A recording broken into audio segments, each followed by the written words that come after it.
numeracy and literacy. Mr. Rupert has worked the lower seniors very hard this year, already starting to prepare them for their GCSE in maths. Mrs. Arrowsmith expects extremely high standards in English and encourages this with extracurricular events, such as the recent National Poetry Competition for Youth.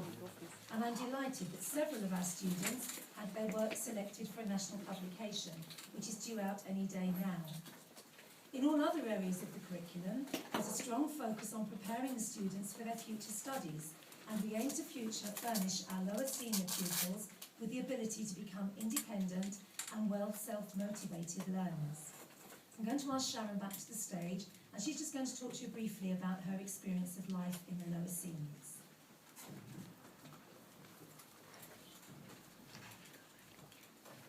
Parents and fellow students, I would like to share my thoughts about moving from primary to senior school, which I did this year as I moved from year 6 to year 7. It was easy in some ways, as I had been here in J6, so I knew the routines and the staff well. However, it was hard in other ways, as it seems unlimited work to get through in the seniors. There have been several subjects I have enjoyed this year. History, we have learned many interesting facts.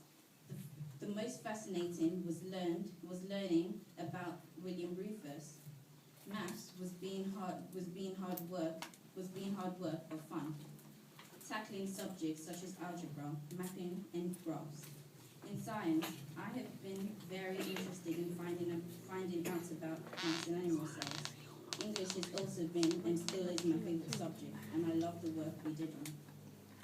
These have been my favourite subject this year, but I had learned a lot in all the lessons, and although hard work, I know it will be worthwhile. In conclusion, moving up to seniors has been a massive task for me to achieve, but I have to admit, it has been great fun, and I'm looking forward to the new challenges of year 8. Thank you.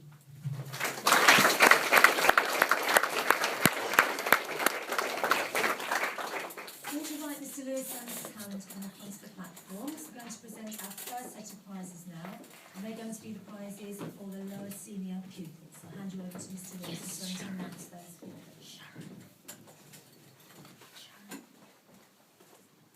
Good evening, ladies and gentlemen.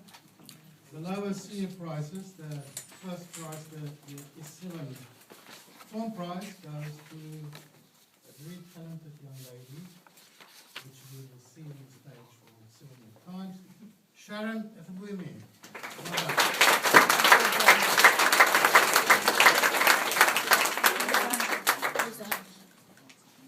The S89 form prize goes to a very lively young lad, busy in terms of he gets quite excited and upset if you can't find a football for break time. Rory Dunn. Well done.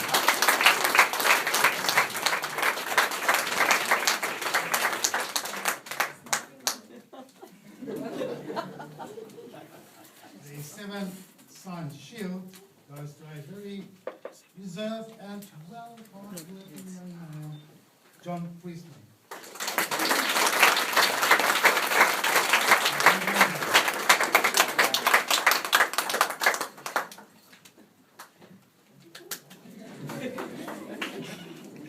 Got a nice prize. The 8th Science Shield goes to a person who has proved that some scientific terms such as noise pollution and decibels do exist. And I'm pleased to ask Joseph Miller.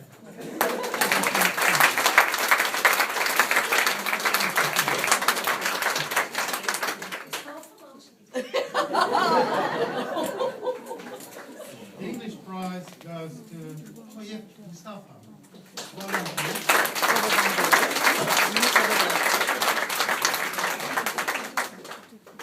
He's done extremely well in the speaking and listening.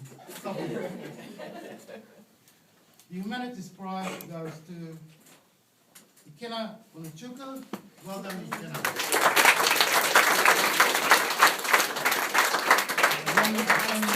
Historian and geographer.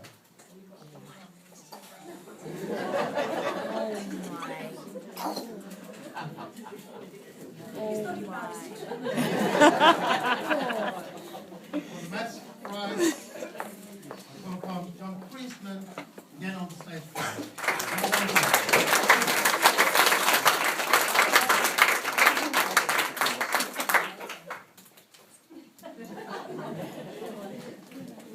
The MFL prize goes to Josephine Ekanen.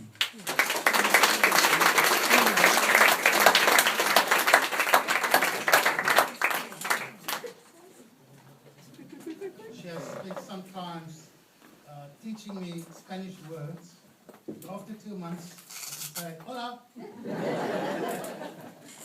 No response, I need more tuition.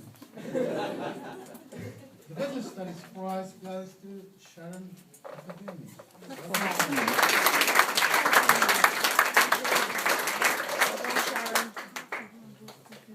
Apart from appetite for learning, she also likes hamburgers, school lunches. ICT prize goes to Remy Nick.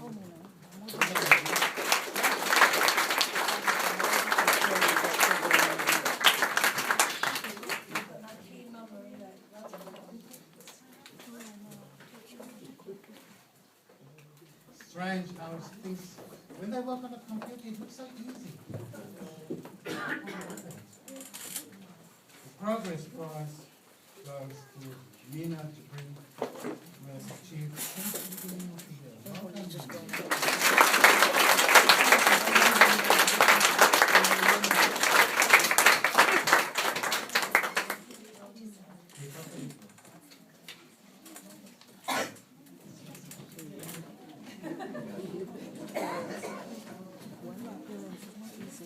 Well done to our lower seniors. So moving on to the big dance, the upper seniors. Well, it's always a very anxious day in late August as I await the notification of the GCSE exams. I know how much hard work goes into the preparation and the execution of the exams, and both staff and pupils often have a few little restless nights waiting for the results. However, I needn't have been concerned, as once again our GCSE results were excellent, putting us in the top 3 in the borough again, with nearly half of all the grades being at A star or A. I have every faith in this year's cohort will match, hopefully better, those results. Of course, one of the huge benefits of coming to a smaller school is the pupil-teacher ratio. Our GCSE students have certainly benefited from the amount of teacher attention and support available to them, and it's been really encouraging to see many of them taking advantage of the extra support offered by all of our members of staff. There's often Mr. Rupan up in the maths room at lunchtime, Mr. Cotterhill around in ICT, indeed all the members of staff are always an open door if anybody needs support. It's also been a privilege to get to know many of you as parents, and I do hope that the personal office that we try to offer to you has been of benefit to you and of course to your children. So I'm going to ask Katie to come up now, and she's going to talk to you a little bit about her life as an upper senior. So perhaps we can welcome her to the stage.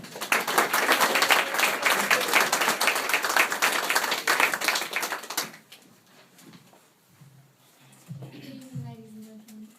This academic year at Raphael has, as always, been busy, packed with notes, revision, exams and assessments, but it's also been full of rewards for all the dedicated pupils. There were exams, not only for our leaving year 11 students, but also for the year 10s, taking some of their GCSE examinations early. This year has also been filled with controlled assessments in a variety of subjects that have been taken on with a mixture of determination and hard work from students, and flexibility and support from the teachers. I think I speak for all of year 10 when I say moving up to GCSE level from year 9 was a very daunting prospect. There were so many uncertainties. We didn't know how difficult the work was going to be, or even how different it would be from what we were doing then. It was also difficult because of all the expectations you have. We saw previous year students doing things that seemed so difficult to us young lower seniors at the time that we didn't know if we could live up to those sort of standards. So when we reached GCSE level last September, were all our expectations met? Well, yes, in the most part. And there were also lots of things that none of us could have expected.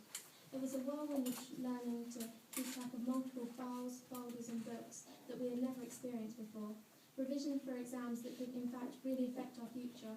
And balancing exam stress with moments of fun and laughter. This year, the Year 10s took 5 examinations in Maths, English, ICT and Science, and the Year 11s took all the exams in their chosen subjects. Exam taking was something we had little knowledge on, so we were understandably nervous. Revision was long and difficult, but ultimately worthwhile when you realise all the knowledge and skills you've gained.